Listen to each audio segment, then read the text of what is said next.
Packers Nation, y'all are one blocked field goal and one underthrown pass from being 0-5 in the last 5 games against Caleb Williams of his career against y'all. It's going to get worse. I just want to welcome you back for making your sacrifice so that the Bears can advance in the playoffs. Welcome back. I'm not gonna start. My team won. I ain't gonna start. I'm gonna go to church too. I'm like, You should. You should. You definitely should. hey, I rock with Jesus. I'm with him. Yeah, we locked in though. We all appreciate the sacrifice you made last week, Tiff. You said the Bears are winless when you do previews. So thank you for being selfless, Tiff. You're a team player. Everybody clapping up for Tiff. They are. I mean, to be fair, hold on. We ain't gonna all put it on me because they've lost without me. Okay, I've only done 2 previews and we were 0-2, so they lost a couple without me not doing the preview. But So basically, they 12-3 when you don't do the previews. They 12-3. True. Touche. That's still a very winning record. So we got to keep it up, especially against Green Bay. We can't take no chances. You sacrifice like Jesus, all right, Herschel let's Christ. Move forward. Okay, let's move forward. I don't even want to hear you and Jesus, real ones. Y'all real ones on Dave. Y'all real ones. All right, no blasphemy. Let's move forward. Thank you. Hey, JJ3, you the comic nerd around here. Who you think will win, Thanos or Jesus? Jesus is not beating Thanos with that glove. He gonna have to call his daddy. He's gonna have to call his daddy for that one. You're gonna have to call the Pope and put hands on y'all for real, in a positive way. For real. Let's for real. guide Can y'all we move forward before we guide have y'all back all to the White bad Street juju on the quick. Bears? Let's move forward, please. Before we get into the review, there's no way any of y'all got any sleep Saturday night. Hell no, I was stressed. Nah. Absolutely not. Absolutely not. I've even seen people that aren't even fans of the Bears just be like, man, I couldn't even sleep Saturday night. That game took me on such an emotional roller coaster. It was so crazy. Like, I could not sleep at all. I was up doing all kind of other things, but no, I knew I was. I was up about 2 o'clock in the morning. Yeah. You look like you still ain't been What were y'all to sleep, doing? JJ3. Get your rest, King. I appreciate right now. I definitely need more rest. I'll let you know when I get it. So what were y'all doing? While y'all, after the game ended at around, 11 Central Standard Time? What did you all do to fill in all the hours of no sleep? First of all, the last however many minutes of the game, I wasn't looking at my phone at all. So I came back to hella texts, whether it was people talking when we was losing, to people saying congratulations, to people saying, man, another miracle, whatever it was. So I spent some time responding to texts. Then I had to just go on social media, man, whether it was watching Bears fans' reactions, whether it was watching Packers fans go from thinking they have it to being in the depths of despair. So I watched a lot of reaction videos. Those did my heart well. Definitely looked at all our social media and everything the Bears posted that night. So it was entertaining. Same thing. I was scrolling. I was laughing at all of the cheesy fans up there in Wisconsin. Did my heart real good to see all those reactions, all those highs and lows that they experienced. The payback is exceptional at this moment in time, bruh. I mean, for real. All the times that they got to point the finger at us and laugh and crack their jokes, now the tables is turned and now you're looking real stupid. And they feeling real stupid. Extra stupid. Buford, goofies, donkeys. Fans that had been on my phone continuously. And I'm talking about they have not responded. One finally responded today, but the rest of them had not responded yet. It's like, oh, you was talking so big when y'all were up, but now all of a sudden you disappeared. Whole lot of talking. Yeah, it was Whole a lot lot. of talking. They're quiet. They're very quiet. humble right now. Nothing They're either that or they crying. One of the two. They silent or they crying. One of the two. I had Packer fans that were deactivating they Facebook profiles and all sort of profiles. They was ducking the smoke. But anyways, after the game, I was stressed. I ain't even gonna lie to you. I had to relax, but I had some Jordan Love and some Micah Parsons. I wrote a blunt of that. That smoked real good though. That Jordan Love pack smoked real good. That Matt LaFleur pack smoked real good. So I was smoking all on the dead Packer homies though. Y'all ass up out of Chicago expeditiously. You know what? I think I did. Well, obviously I had some editor duties to handle most of that night, but thanks a lot, JJ3 and Tiff, with your instant reaction videos. I had to stop my joy and record my reaction video, so I forgot that part of it. You all did an excellent job once again. JJ3 with a gig and a half of emotion. JJ3 dropped a diss track on all He did packages. it. I was like, damn, he cussing more than Ben Johnson. Shit. He channeled his Listen, 1995, 96 Machiavelli. this was 15 years in the making. Y'all need to understand this right now, okay? This was 15 years worth of animosity that was stored up.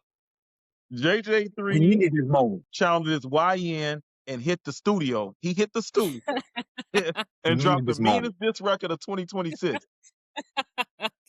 We needed this. This was purposeful. They had to understand exactly how we was feeling across the whole city of Chicago.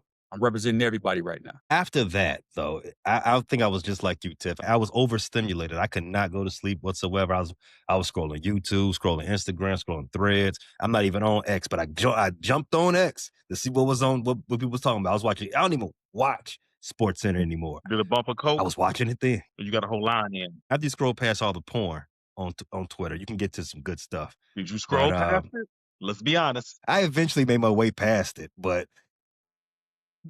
After doing further investigation, this is despicable. What is she doing? Oh my God. This is disgusting, deplorable. I'm But ready it was to a move fun on. night. Ready to move on. It was a fun night all the way around. Let's not move on too fast, JJ3. Let's review this Saturday night because this was probably one of the best nights in Chicago sports history. I'm not going to go into further into the other teams that added to that. Let's stick to the Bears because as I titled the preview show, biggest game in 10 years. And this is probably the biggest win in those same 10 years since Game 7.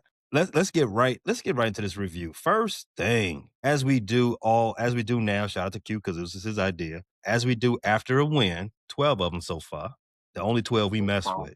Let's get into our good, better, best. Good. Who wants to start?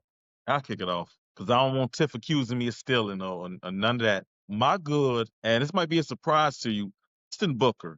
He is really developing as an edge rusher. And I went back and looked at the game. So there was one moment where he dropped Jordan Love, and you saw he had to adjust his shoulder pads. I mean, I can't be 100% sure, but there was a little change in Jordan Love's pocket presence and his comfort in that pocket. And as you know, less than a month ago, Austin Booker knocked Jordan Love out with a concussion.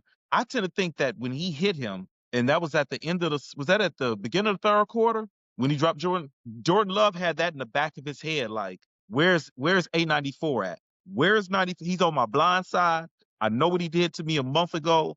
I don't want to catch another concussion. I don't want to catch these hands. Let me hurry up and get this ball. He wasn't sitting in a pocket waiting to take deep shots like he was earlier in the first half. A little bit changed in him. So I want to shout out my good to Austin Booker because he's really developing. I think he's becoming a solid edge rusher for us, though. No, that wasn't my good. I figured I'd throw Q off and go a little abstract with my good so that he could not steal it like he usually does. But my good is that we did not win the turnover battle. And at first glance, that sounds like, how is that good?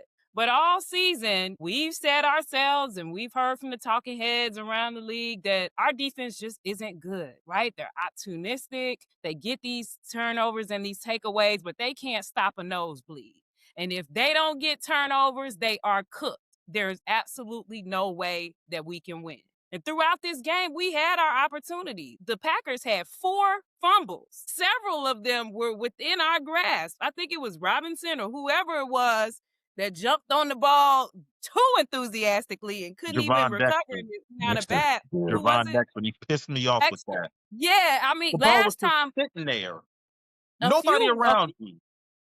A few weeks ago, he had an opportunity to try to scoop it up and run, and that didn't work. So I guess this time he said, okay, I'm going to just fall on it. But he fell on it with all his weight and pushed it out of bounds. It was like, that was crazy. That was an opportunity that felt like such a turning point for us. But then, of course, we didn't get it. Also, Christian Watson, when he went up for the touchdown and the ball gets knocked out, right? And it's like, okay, can we recover it? Number one, no, we didn't. But then also, if it would have went out of bounds, which it does a lot in those situations, it would have been a touchback and it would have been our ball. So that turnover didn't go our way. It was a couple other fumbles and it was like, oh my God, we've lost our matches. We can't get these turnovers. Josh Jacobs, he had a great run back on the kickoff return, got it punched out. we can't get on that either. So it's like everything that we've been good at, everything this defense has been known for is not working for us. We didn't get the ball wasn't bouncing our way. The ball was saying, maybe it's Green Bay's night.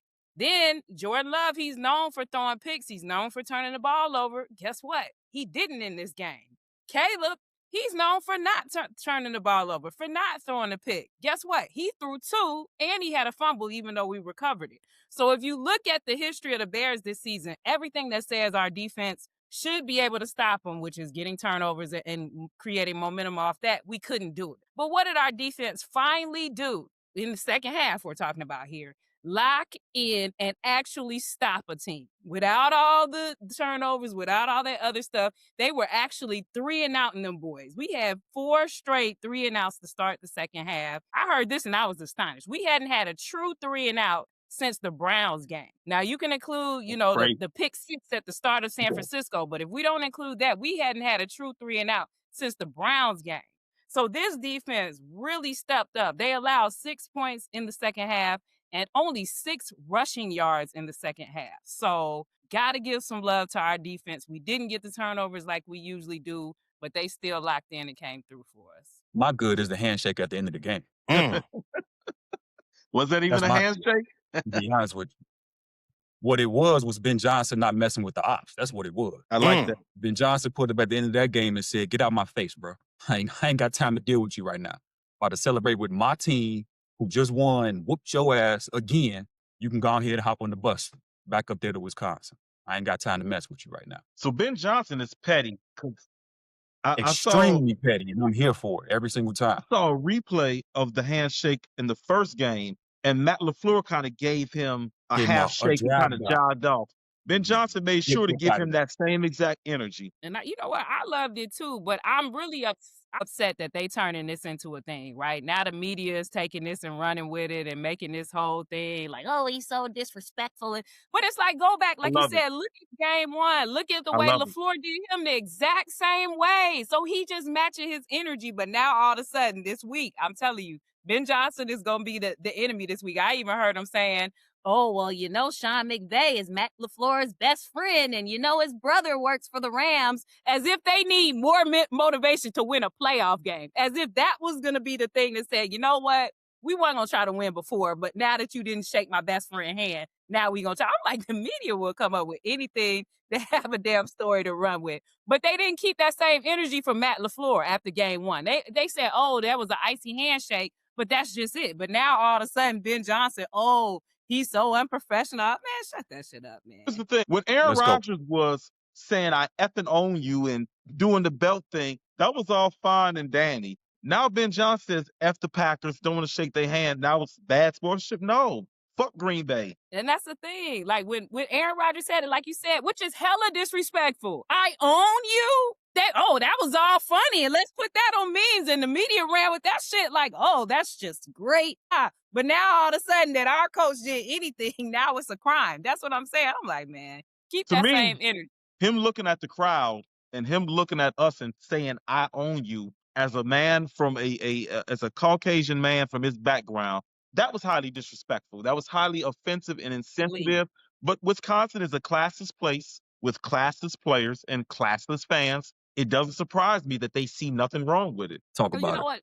About that whole situation with the whole after Packers and it, because I've seen so many Packers fans crying about it. Like I said, the media talking about it, whether they thought it was great or they hated it. But the irony to me is a lot of Packers fans are MAGA and are huge Trump supporters.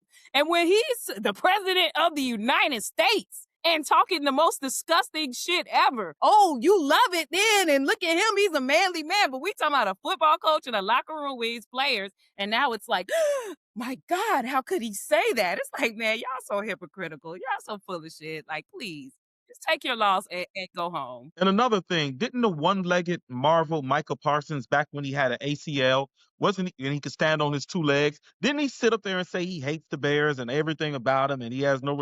Didn't he go on a rant before the game? And he not even a part of it. He just got to the rivalry. You just got there.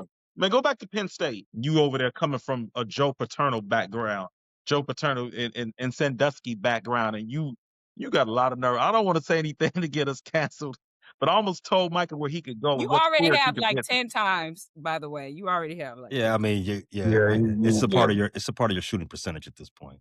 Pretty much. Damn, JJ3 if it came for you. All right, damn, that's crazy. And I like that energy. But let me get my good off. My good is a piggyback off of JJ3's good. I'm going with the post-game energy.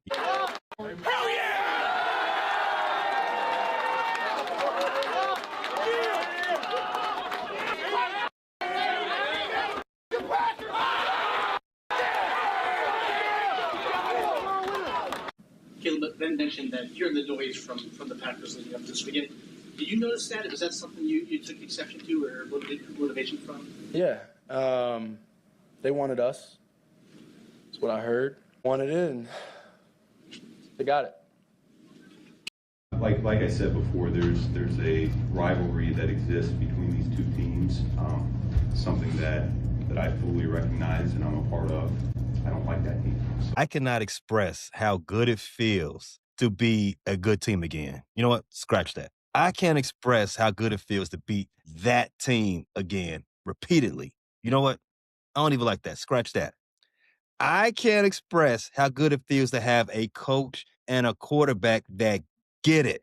They understand that losing to that team is not only unacceptable, but hating them is the only thing that's acceptable. I love that. Nixon was talking all that junk about how he wanted the Bears for this week. Bro made one good play in 3 games. He made no good plays in this game, and he was like, I want the Bears. You got what you asked for. Why you didn't come prepared for what you asked for?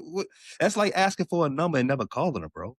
Why would you do that? Why would you do that? I remember he was in the hole when DeAndre Swift scored that touchdown. He sidestepped it. He olayed that. Oh, Nixon. he did a whole to me Packers. slide to get out the way. Yeah, he made a business decision. He said, nah, I'm about to go on vacation, bro. I got to be in my top shape. I can't be getting nicked up before I go on vacation. They got to be in their bikini. They got to look good in their two-piece. They enjoy Cancun because that's exactly where they at right now. Let's get to our better.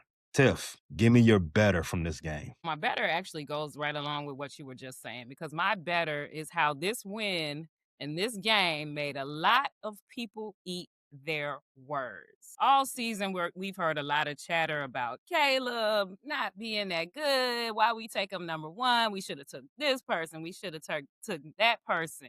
This team is a fluke, right? Even when we won, it's like, oh, they a fluke. They winning on these fluke lucky plays. They can't keep winning like that. We heard that, even though we keep doing it time and time again. We've heard we can't keep winning like that. Our defense can't keep getting turnovers, even though we keep getting them game after game. That's been said. They won't have a chance against the good teams, right? They're just beating up on the scrub teams. They can't beat the good teams. Vegas, I'm not a better at all. I know you are but Vegas has consistently been disrespectful to us. We started out in this game as a 1.5 point favorite, right? But then it switched to the Packers being a 1.5 game favorite. And then before the game, it went to 2.5 point favorites for the Packers. What's happening to shift this move toward the Packers? You would have thought they got a player coming back that wasn't expected or something. And so I'm like, I hope there were a lot of bets, and I hope Vegas lost a lot of money on that because they've been disrespectful all season. Packers fans, Packers themselves, we just talked about it. They were saying, we want the Bears. Oh, we feel like they knocked Jordan Love out. And we took exception to that, and we're going to do something about it. They were talking big. Packers fans saying, you can't beat us with Jordan Love. You only beat us because Jordan Love wasn't playing. On and on and on. And even the Packers gathering on our logo before the pregame, I guess being tough Tonys. That's why there was that little scuffle before the game. Like, everybody just had a lot to say about the Bears before this game and all season. And this game shut a lot of mouths. So that is my better. You know what? I'm going to do you one better there, Tiff. You piggybacked off my good to make your better. I'm going to piggyback off your good to make my better. My better is DA, Dennis Allen, the defensive coordinator for the Chicago Bears. People always talk about miracles, and you just said that, Tiff. People always talk about these miracle endings for the Bears and calling it luck, but they fail to pay attention to the things that led up to the moment that you capitalize off of. I've said it before. It's not luck. It's them 5 Ps. Tell them, Q. Proper preparation prevents poor performance. And that's all that is. McManus missed that field goal with just under 3 minutes left in this game. But the defense for those 8 plays before that missed field goal was chess. The margin was 3 points. The offense was coming off a TD and they needed that ball back. The defense needs a stop, and at the very least, they need to hold them to a field goal. I almost call them crackers. The Packers got the ball with 4 minutes and 18 seconds left on the Edit that clock. out. And what you saw from DA was a masterclass of play calling from those 2 series. 8 plays for 43 yards for a total of 80 seconds off the clock. They want to run the ball to kill the clock, right? I mean, that's what a smart coach would do, right? Shout out to Matt LaFleur, who should be getting fired for not being a smart coach. That's what a smart coach would do. He'll try to take away all the Bears' time stopping ability, make them use all their timeouts, run the ball to do that. No, DA took that ability from them. You know how he did that? They could not run the ball because DA put 9 guys in the box on every play. 9 guys in the box on every play. And when they did run the ball those 2 times, Jacobs got no gain. And those other 6 plays, Love responded like a guy who doesn't know what to do in these situations. Shout out to my boy Caleb, who does know what to do in these situations. He responded by checking out of those plays. He saw the loaded box, giggity, and like a dude who don't understand time and situation, he got out that jam. Quick passes against that secondary. And the secondary was using the sideline as an extra defensive back. They got that delay of game on the 7th play of that drive, and then they couldn't complete the pass against number 1, Jalen Johnson, on the 8th play. Y'all know what happened next. Wide right. Shout out to the University of Miami. It was all raps after that. Dennis Allen and his defense showed up when they needed to, and they got the game put back into the Bears' favor. It's not luck. These are ordained things that are planned to happen. As Q told you right there, proper preparation prevents poor performance. When you do the things that you're supposed to do, luck just happens to find you. And luck has found the Bears 12 times so far this season. And they ain't found the Packers at all in January in a long time. Sidebar. Number 1 is getting retired in the city later this month. Does Jalen have to change his number? You talking about for Derrick Rose? Nah, Jalen can keep the number 1. He just got to honor Derrick Rose. That's all we ask. You wearing a number that's greatness. You got to rise to the greatness. That's all I ask. He ain't got to give up his number, but he got to play at that great level. At least go back to Pro Bowl. We ain't gonna make you get an MVP, but at least Pro Bowl. There you go, Pro Bowl level. And I'm gonna cut him some slack because, I mean, he had a brutal injury. He been dealing with an off-season injury, and then I don't know if he re-aggravated or I think he said it was a separate injury to the core muscle. Like, that's tough. I seen him on his Instagram with the little drain on. I mean, Jaden doesn't get noted for being a tough guy, but man, how many people would be willing to come back in 2 months after having a drain on them? Me. Another sidebar. Shout out to Carol Santos. I don't know if y'all gonna talk about this at any point in this episode, but he gets a lot of critique. He gets a lot of shit from y'all. Not me. I've never said anything You bad about him. Y'all I three. don't No, criticize Santos. Santos. Tiff, No. Tiff, I got the clip. Like, what? Tiff, I got the clips. Y'all. All of y'all. Who got more clips Time out. criticizing him? Who criticizes him the most on this panel? Can we bring some context with this, y'all? I'm gonna give you. He gets his critique, and it's fair. He gets a lot of critique about his leg strength and a lot of stuff like that. But unlike all them other dudes that's got these Autobot appendages, they can kick 75-yard field goals, and Cairo Sanders is just a regular human. He can at least kick the ball in Chicago weather. Shout out to McManus one more time. I'll give him that. He understands the wind and angles very well. I'll give him that. But Jake Moody was in here nailing shit. Like, he was doing a really good job. He got plucked off our practice squad. And we are all long-term Bears fans. We will never forget January 2019. Ever.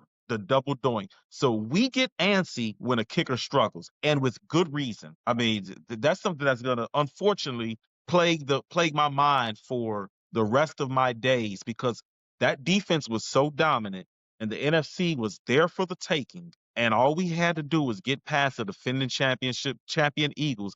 I felt like we had a nice little path to the Super Bowl, and that damn Parkey cost us some glory. So add some context. Yes, we get a little bit nervous when we see a kicker struggling for good reasons. That clown cost us glory and then went on morning talk shows the day after. He should have got up out of town. Man, he should have came up missing. I hated that shit, but JJ3, You're better. Yeah, my better is Colston Loveland. I mean, 8 catches, 137 yards. I mean, he had a dominant performance out there. I mean, we said in the preview that Colston Loveland was going to be one of the players that we could rely on and count on because he's proven all season long to this point. He is reliable. He can be counted on. He's a safety blanket for Caleb Williams. Caleb trusts him in those spots, in those moments, because he continues to deliver in those spots and in those moments. And Green Bay, we also touched on the fact that Green Bay doesn't defend tight ends well. If anything, they're average at best at defending the tight end position. So Colston Loveland went out there and had himself a day against the Packers. He was looking like essentially one of the best players on the football field. Now, he wasn't the best player on the football field, but he was standing next to the guy in the huddle who was the best player on the football field that day. But we can touch on him later. But Colston was phenomenal. I mean, and call back to draft day, I wasn't excited about the pick. Full disclosure. None of us was excited about the pick at the time. He's made all of us shut up and acknowledge that he's been an excellent pick for this team. He delivers in clutch moments, just like the quarterback. That 2-point conversion, that route he put on the old boy, I don't even know his name. I don't even think Green Bay, his teammates, know that guy's name. He just got thrown in there as a last-minute substitution because the previous player got hurt. Colston put dude on skates. The ball was waiting for him in perfect position. Out of bounds, 2-point conversion, 3-point ball game. We know the rest is academic at that point. So my better is 100% Colston Loveland, man. He's proven to be an exceptional player for this team. In fantasy, he's going to be one of the top 2 tight ends off the board in fantasy next year. You spilling too much sauce, JJ3. Cool. Too many How, options bro? What does you want? Relax. Listen. Relax. I'm taking him first overall pick. I'm just letting y'all know right now. Okay, you gonna be back in last place again. Q, finish off this segment. Well, for my better, it was gonna be Colston Loveland. I do want to piggyback that. Yeah, I wasn't too thrilled when he got picked at number 10. You just look at the number 10 pick and you think of guys who can make a better impact on the team. You look at edge rushers. But yeah, like JJ3 said, he shut me up. Like, this guy is a tremendous athlete in space. He's sure-handed. And he's a good blocker too. And the sky's the limit for him as far as tight ends in this league. But I'm going to go with DJ Moore because he had a key drop. And man, it was messing with my emotions. It was so many times I thought, this is it. We can't overcome this. He had a key drop and then comes back with the game-sealing catch. So I want to have DJ Moore as my good because that speaks to the never die attitude of the team. That embodies this. We Better. may get a guy hurt. We may have a bad 3 quarters, but we're never done. He could have hung his head. The ball wasn't going his way most of the game, but he stuck to it. And just like in Soldier Field a month previous, made the game-winning catch. So my good is DJ Moore, a veteran who's been really steady this year. I just have liked his attitude. He's been blocking. He hasn't complained. And we see around the league when receivers don't get their way, shout out to A.J. Brown, they ready to hang it up. I mean, A.J. Brown couldn't overcome his drops, his emotions. He wanted to fight his coach. He was probably cussing Jalen Hurts out again. And like Philly was playing for the chance to defend their title to go back-to-back. So DJ Moore is my good. Yeah, I think with that, Q brings up a great point. We should be thankful for our whole receiving core because not only are they talented, not only have we found some gems, unsigned free agents and things like that, our rookie class we've already glowed about, but just all of their attitudes. Like, we do not have any divas. We don't have anybody cussing their coach or they quarterback out. We ain't got receivers spitting on other players and all these things that receivers on other teams have done. And a lot of the times our receivers aren't getting the ball because maybe we're running it. Maybe Colston has the hot hand. We have so many great receivers. They're not always getting the ball, but they stay ready. Rome, did he have 1 catch last night? But it was the most. Been the biggest catch of the game. But if he had one of the most consequential catches in the game, it's like all of our players, they just are ready for the next play. They're just so excited to be winning and to be a team that's doing great things that they work together. They don't care who gets the ball. They don't care who scores. They're excited. But when their number is called, they want to make an impact. So we got to be thankful that we have the team that we have the coaches that are obviously working with them to maintain that attitude. So yeah, definitely something to be thankful about. Yeah, because we didn't have a 1,000-yard receiver, but we had 4 guys in the 700-yard range. Mm-hmm. So very, very selfless. I'm gonna say it again. Ryan Poles and Ben Johnson, they did their thing putting this roster together. It seems like everybody has the same temperament. Everybody's going towards the same goals. No block, no rock. We remember that from the preseason. Luther Burton wasn't a factor on this offense until halfway through the season. In fact, even later than that. But he was out there still laying blocks. He was out there putting on for his other guys. Same thing for Colston Loveland. First, handful of games, he's really just a glorified offensive lineman, to be honest with you. Just amazing. We got to be better than grateful. We have something special here, and I just hope that we can continue to keep this thing rolling. JJ3, we've come to the final segment. The best. You had a lot of smoke in that instant reaction video. You got to tap in. What you got for best? Listen, man, I think it's obvious. Whether you saw my reaction or didn't see my reaction, it's obvious what the best is. Yep. Caleb, MF, and Williams. And if you don't put the MF in the middle of my man's name, you're being disrespectful. You're not saying his name correctly. I don't care who your team is. I don't care who your quarterback is. Say my quarterback's name properly, or the whole city is riding on you and we checking y'all pockets. Just let it be known right now. Do not disrespect my quarterback. Be humble. Show deference to number 18. That's what I need for every NFL fan right now. I don't care if you're a diehard NFL fan or you a casual NFL fan. When you see number 18 coming, Caleb Mother Williams is how you need to be ready to address him at all times, especially that team up in Wisconsin. They better not say nothing about my quarterback for the next 15 years. They need to be real quiet. He going to be into the year 3000. Keep it real hushful. Silence from y'all. Straight up and down. Don't say nothing about my quarterback. Period. 360 yards? 61 yards. Yep. I mean, come on, man. 25 points in the fourth quarter. I said it on the reaction. We spotted y'all an 18-point lead, and you still got that. Walked him down and stood over the body. Stood over the body with the blower in his hand. What y'all gonna do? Put it in the judge's lap and said, "What's up? I did it. I committed the murder. Arrest me if you can." Like, what's up? That's my quarterback. I don't know who everybody else's quarterback is, but that's our quarterback right there. Number 18 is for real. We've been waiting all this time for a franchise quarterback. Now we got one. His potential, his talents are being unlocked in front of our eyes right now on a weekly display. Are there things to still get better at? There are. We all recognize that. There's definitely things to improve upon and to continue to make strides forward. People will harp on his completion percentage with some of the throws that he makes. Yeah. Is it all on him? Absolutely not, because we see drops every week consistently from even some of the most reliable players. DJ Moore, you already touched on the pivotal drop that he had. It made all of our stomachs collectively sink at the time, man, when he dropped that ball. And that was on a rollout that Caleb, again, was working magic on. So this dude he a baller, he a gamer. In the biggest moments when the pressure is being ratcheted up 1,000 degrees, Caleb is calm and cool under pressure. He's getting the Iceman label for a reason. Not like guys that are fake clutch like Matt Ryan used to be called when they was calling him Matty Ice. First off, lame nickname. Second off, completely unwarranted because we've seen he a choke artist. What Matt Ryan do? He ain't even in the league no more. He like, hey, bro, I just want to be the vice president of Falcons operations, bro. He don't even deserve that job. Don't even deserve that job. But I told y'all 10 years ago Matt Ryan was overrated. I told y'all then. We can pull up the receipts on that. But we getting sidetracked. Matt Ryan is an Atlanta legend. Shout out to our Atlanta natives on the show right now. Shout out Tiff. Shout out Tay. They not. I don't know if they gonna want they hometown hero being disrespected like that. But first of all, he don't deserve no legend label. Once again, Q. First of all, let's get back on track. But we gotta. What I said. Tiff, let them know. Let them know you from the islands, Tiff. Tell them. Put some respect on your name. You from the islands, Stony Island. But you.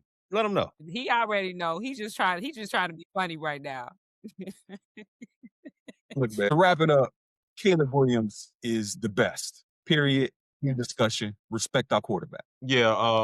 JJ3 sniped me for my best again, but that's cool.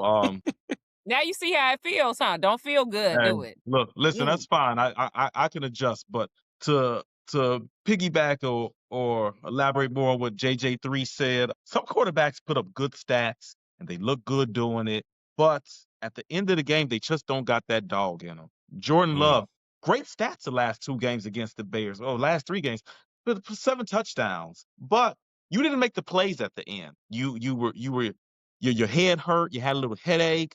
You got scared in the pocket. You got a little nervous. Like Pay said, you checked out of stuff when you weren't supposed to. You didn't have that dog in you. You weren't able to scramble for the first downs. You weren't able to lead your team to the comebacks. I'm glad my quarterback ain't worried about his stat sheet like Green Bay guys normally are. He's not afraid to throw the ball away. Um, and save a sack. He's not afraid to throw the ball downfield on fourth down. I mean, if it gets intercepted, it's like a punt. I'm just glad my quarterback has better awareness and has that dog in him. Y'all can talk all about the fingernails. We watched that guy get dinged up, get blasted the last 2 years. Every single time without fail, he gets up. He doesn't need the medical staff to come help him up like Jordan Love does 3, 4 times a year, get picked up off the ground. He picks himself up, gets right back in the huddle, and goes back on the field and does his thing. He ain't running over to the blue tent. He ain't crying, Make all the fingernail jokes you want. Caleb Williams is the dog. But for my best, I'm gonna go with Ben Johnson. And I don't even think this was his best coaching performance. I mean, there were some questionable calls. He Going for it wasn't. at the 32-yard line, good God. I know the Packers were driving and your defense hadn't stopped them yet, but why give them a short field? And then there was another fourth down where I just didn't understand. I think they were in the red zone. Why not just take the field goal and get the points? Why not get the points? Or There were just things run he it. It did. was like 4th and inches. And we dropped back and passed it, and that was when DJ slipped. Or Yeah, just And run that it. ended up in the If we run it interception. and we don't get it, so be it. But why are we dropping back and trying to pass? there were things I questioned, but overall, the thing that Ben Johnson has brought, and we all lived through 2024, and we don't want to live through it again. He brought leadership, brought accountability, instilled toughness. I like the fact that Ben Johnson comes from an offensive background, but the thing he wanted to instill in training camp, first and foremost, was toughness. Not just physical toughness, but mental toughness.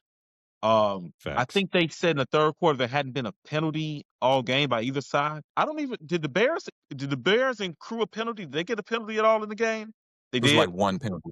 one penalty. But Ben Johnson, because even though he may still be getting his feel for clock management, game management, it just seems like this guy isn't going to make the same mistake each time and be stubborn like we've seen previous coaches. I mean, Matt Nagy, he was a solid coach, came in here with good energy, but the stubbornness of not running the ball, you dropping back with Mitch Trubisky 40 something times a game in a close game. Like, bro, what are you doing? He can't do it.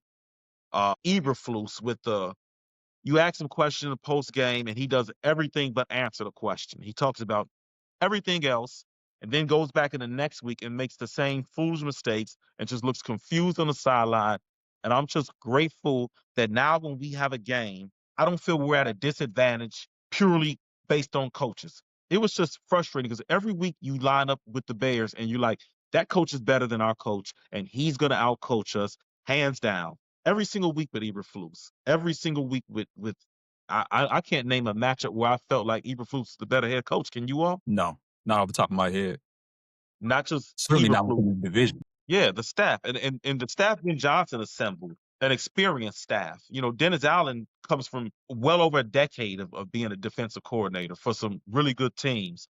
Antoine Randall L, Eric Bieniemy, Al Harris. This is a great staff. Like these aren't just unknowns. You bringing us Shane Waldron, bringing us Luke. I can't even remember Luke Getsy. Yeah, Getsy. you bringing us Getsy. You bringing us coordinators that are getting fired because something's going on with their computer or they're doing inappropriate stuff. So my best has been Johnson because it's so refreshing to have a real coach and have We just have guys to call who. the FBI on. Yeah, I don't know what Well, I'm not going to say Antoine Randall because I know his people.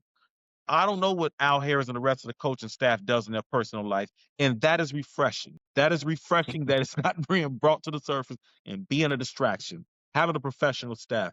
So that's my best. Yeah, I definitely think on the Ben tip, there are things that he needs to improve. And he's a rookie coach too, right? I do hope he's not too stubborn about all these fourth downs, because I know that's been something he did for the Lions too. But something you absolutely cannot deny is that he has those boys mentally tough.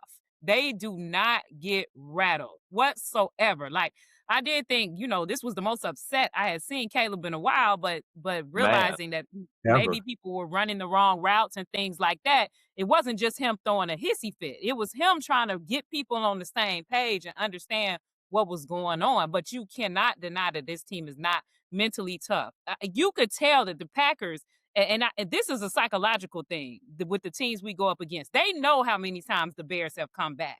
So when that score started getting tight, the Packers started getting real tight because they thinking we don't want to be the next embarrassment. We don't want to be the next team on the highlight reel of what the Chicago Bears have done to somebody. And they got in their own head. Matt LaFleur got super crazy conservative. Jordan Love couldn't do anything. The whole team looked shook. And we were ready to pounce like a lion. So this team, Ben has those boys believing no matter what, we can win this game. And that's something that, you can't put a monetary value on. My best is that the Bears are finally backing up their big talk. If you watch this show, you know that I have talked about our players, Jalen Saquon, Johnson, Jalen. and some other players that for Yeah. years have been talking so big and never backing it up. This season, we are finally putting some action behind those words. Ryan Poles, in his introductory press conference, he said, we're going to take the North and never give it back. Give it back. He looked real foolish for a couple years by saying that. He even turned into a meme for it. But guess what? We took the North. And hopefully we don't plan to give it back. Caleb was texting Tori on draft night saying, you won't be punting much. And last year, that statement looked real damn foolish. Man. But guess what? He did a lot of talking. You're not gonna be punting. We was punting like hell last year. But this season, we punted the least that we ever have. So guess what? That talk got backed up this season. Ben Johnson, we already famously know in his introductory press conference when he said he loved beating LaFleur twice, right? And to be quite frank with you, I kind of enjoyed beating Matt LaFleur twice a year. So then when we lost that first game, yeah, that shit looked real stupid. Like, yeah, you said that, bro, but now you're not going to. And guess what? We did beat them twice this season. So I'm just so happy. That was so prophetic. We should have seen the vision. We should have seen the vision when he said it, and then we lost game one. That meant we was going to get to end Green Bay season, which was better than beating them 2 times in the regular season for sure. So hey, listen, I would settle for that split if I know we get to end their season. I'll take that split over a sweep if I know we get to end them. Every day. Yeah, now we on the playoff record. It's 2-1 now. Hey, too bad. So yeah, I'm just glad we finally back in that talk up. And go to hell, Lil Wayne. Better. Go to hell, Lil Wayne. I don't know if y'all saw him crawl up out of his little rat hole. Lil Wayne, you look terrible. First of all, the one thing I love about us 80s babies is we are not biologically aging like the 90s babies. They looking real suspect. Lil Wayne, you look terrible, bro. We about to give you to a whole nother decade. You got to go be a 70s and 90s baby. You look awful. He got to. You look like the Crypt Keeper. You look like one of the Golden Girls wrapped in black electrical tape. You terrible, Lil Wayne. And I don't even know. Lil Wayne has been bandwagon riding ever since we found out about him in the late 90s. He's a Laker fan. He's a Packer fan. He's a Red Sox fan. Blood. He's a fake blood. Bloods became cool. He became a blood out of nowhere. Exactly. And he's a Trump fan. All bandwagons. Oh, well.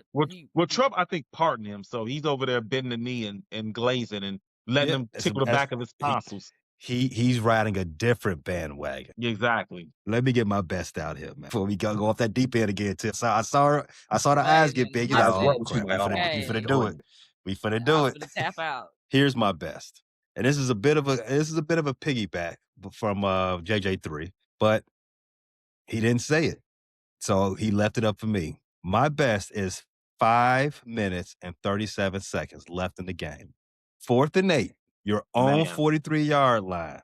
The game literally on the line, and Caleb does it again, scrambling and jumping to his left. He teardropped. Steph Curry on him. Chef Curry with the drop. A 27-yard pass to Rome Odunze to extend the drive that ended up being a 10-play, 76-yard march to make the game 27-24. And that was after the Matthew Golden touchdown that I felt broke our back. I mean, let's be honest. When Matthew Golden broke those tackles and got in the end zone, we were all thinking if we hold them to a field goal, we come back with a touchdown, 2-point conversion, tied up at 20. Was it going to be 23?